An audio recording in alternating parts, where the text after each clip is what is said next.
We've all been given a gift, the gift of life. What we do with our lives is our gift back. We've all been given a gift, the gift of life. What we do with our lives is our gift back. I start with a gift quote by Ado around money, finances, poverty, and plenty. Why? It's mostly for me. Because when I speak about money and finances, I feel like there is something being carved in the universe that feels very, very sacred, do I say, and very, very gift-oriented. So today, I invite you in this conversation around poverty and plenty and the space between, which we will talk about, to think about your life as a gift. And it doesn't always feel like that. Sometimes life feels like a curse, but it goes in between, right? And life is done in the in-between places, I believe. So that's where we're going to focus, is this in-between space. But for a moment, what I want you to do is, over here, I want you to think about the word poverty. And then on this side, the word plenty. So poverty and plenty. When you think of the word poverty, I'm going to give you a few seconds, because on the stage, any silence is deafening. So you need to think quick. But think about the image that comes to mind around poverty. What are those images?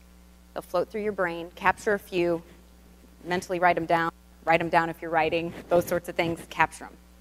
Poverty. Plenty. What are the images that come to mind when you think of plenty? Capture those images.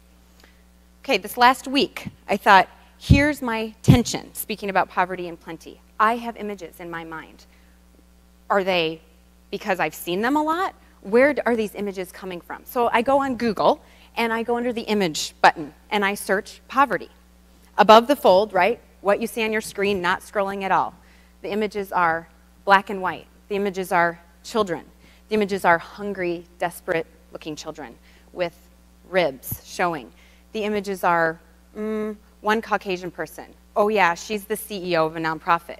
Everybody else, non-Caucasian, in the poverty above the fold images, right? Not a lot of color. That's the picture of poverty. Does it resonate with yours or not? Plenty. Google, images, above the fold, screen, plenty. Color, lots of color. Oh, 5 Caucasian people.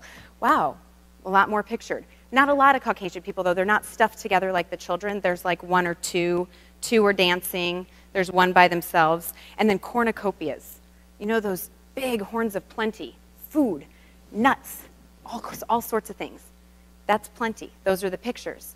Does it resonate with yours? It did with mine somewhat. But then I still wrestled with, but what about this? My life knows this. It's the space between. It's the space between poverty and plenty. It's the interior worlds. And so with interior worlds, we only get to know them through story, I believe. And so I'm going to bring you a bit of my story and why I find this conversation fascinating. Hold those images and see if they shift, see if they change as you think about the stories I tell. So 2 decades of financial work. Young age, I quickly got into money conversations. The CPA firm that I was with primarily did litigation support and did litigation support in marital dissolutions. So I was at a young age at the table with high wealth, dividing up assets. And I had the inward question that came up differently then, but resonates with me now in terms of this topic is this poverty or is this plenty? Plenty is adequate supply. You have enough. You're full, basically. That's the definition. Poverty is deprivation. Starvation, need more. It's the condition or the poise for the fact that there's not enough. It's scarcity. But I was confused because I was in this plentiful material environment with very deprived conditions. And so that was the space between I was wrestling with. So there's my early 20s, right? There's that work. And then I go and I do this graduate work in counseling because I needed it because I was in accounting so long. So I switched to counseling and I thought, okay, left, right brain, like here goes. I'm going to try this one out. So I end up in my internship meeting with men and women on the streets of Seattle, 5 o'clock in the morning, knocking on sobering centers to wake people up, and I hear about stories. Many stories of deprivation. I hear different stories, way different stories than at the table for marital dissolution. but yet I didn't not hear stories of plenty. And this is the way the stories go. Fast forward out of me knocking on a sobering center door and put me in a counseling space, because that was part of my internship too. And I meet a man who's talking to me about his everyday life, lives way below the poverty level, and has just gotten a home. His home's a tent. It's a tent in a part of the area of Seattle. And we're talking one day, and I'm realizing I'm focusing a lot on the fact that we should be talking about the home environment, right, the home situation. And he finally looks at me and says, Hilary, I want to talk about my business. He had looked me up online. I want to talk about this business I have. And I thought, why do I feel like I need to press the home environment? And so then I was back in this space between, and I thought, this is agency, showing up in the room, agency. He is taking his space in the world and saying, this is where I want to exert my power today. This is my hour, right? Private practice work, this is their hour. This was his hour. This is what he wanted to talk about. And I was missing his plenty in the face of the picture of poverty. Space between. That's his life. The interior world that meets the exterior world, his interior agency saying, this is what I want to talk about. And I thought, wow, okay, so my life goes to the fact of saying, I think that there is much more of this in-between space we need to talk about.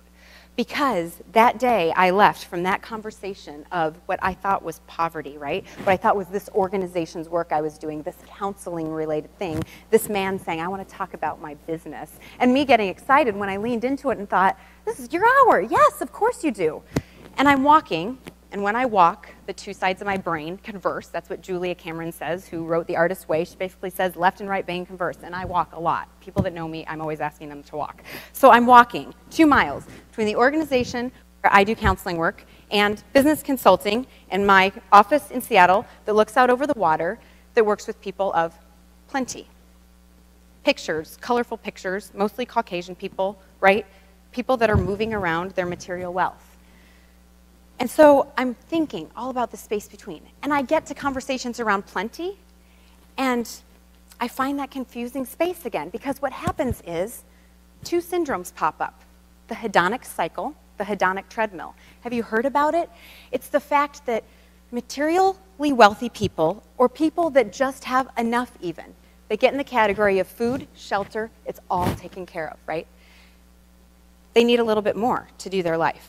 And then they need a little bit more to do their life. Oh, but the hedonic treadmill, hedonic adaptation, I go in a circle, because what starts to happen is desires and expectations rise in tandem with wealth. If you haven't seen the documentary Happy, do it. It's phenomenal in terms of looking at these trends. And what I would say is, in this place of plenty, my business consulting then becomes about, where is the tilting point for deprivation? The fact that people are actually living with plenty, but they're deprived. They're not dealing with the question, potentially, of what is enough. And that's a very relevant question in the last 2 decades for many people. It's not for everyone. When you don't have enough, it's a different question in terms of food, shelter, supply. When you do, it's a really good question to ask yourself. So there's the hedonic treadmill. Then, women, right? We're at a women's conference, TEDxWomen.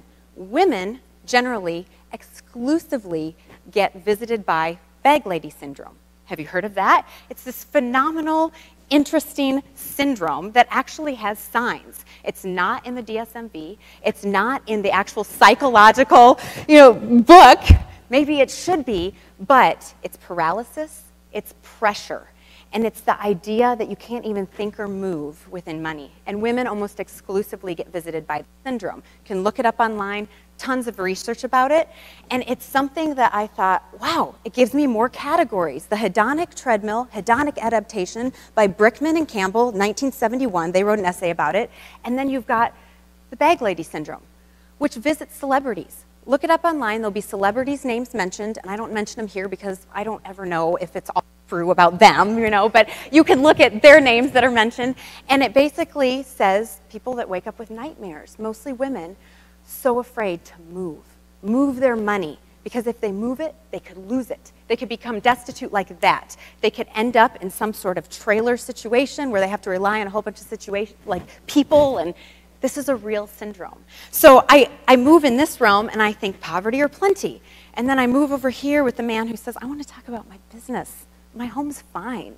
Like upward mobility, middle-class Hilary has to sit down in here. And I move in the space between and I think, I'm learning something. I'm learning something in my walk, and I'm learning something that feels really, really, really important in 2012. Because let me tell you, the shakeup in 07 and 08, who's who and who has and who doesn't, is getting so turned on its head. And for those, like when I heard Shirley MacLaine talk 2 years ago at Benaroya Hall in Seattle, for those that wonder about the space between, you will love these next few years. You will love them because there's opportunity. It's not that it won't be hard, but you will love the fact that you can think within creative spaces because the environment's ripe and ready for it. For those that want to stay with poverty and plenty, like I set up at the beginning, as the dichotomy almost up against itself, you will not like the next few years because we can't live like that. It's not black and white. The pictures that were black and white, they're not black and white. That man gave me color, and I walked to my office that afternoon, meeting for business consulting people, and thinking, I've been changed. I've been changed. He claimed his hour. Like, good for him. And so walk in the space between, and you'll find life. There's a lot of life. It doesn't mean it's easy. Again, I'll say that for the second and maybe the third time, but you'll find life in the space between. So I end with a quote that has so rocked my world the last week because I've been walking around telling things that I have, thank you, like things, like material things, and it's Mark Twain's quote, and he says, want what you have. Want it. Don't have what you want.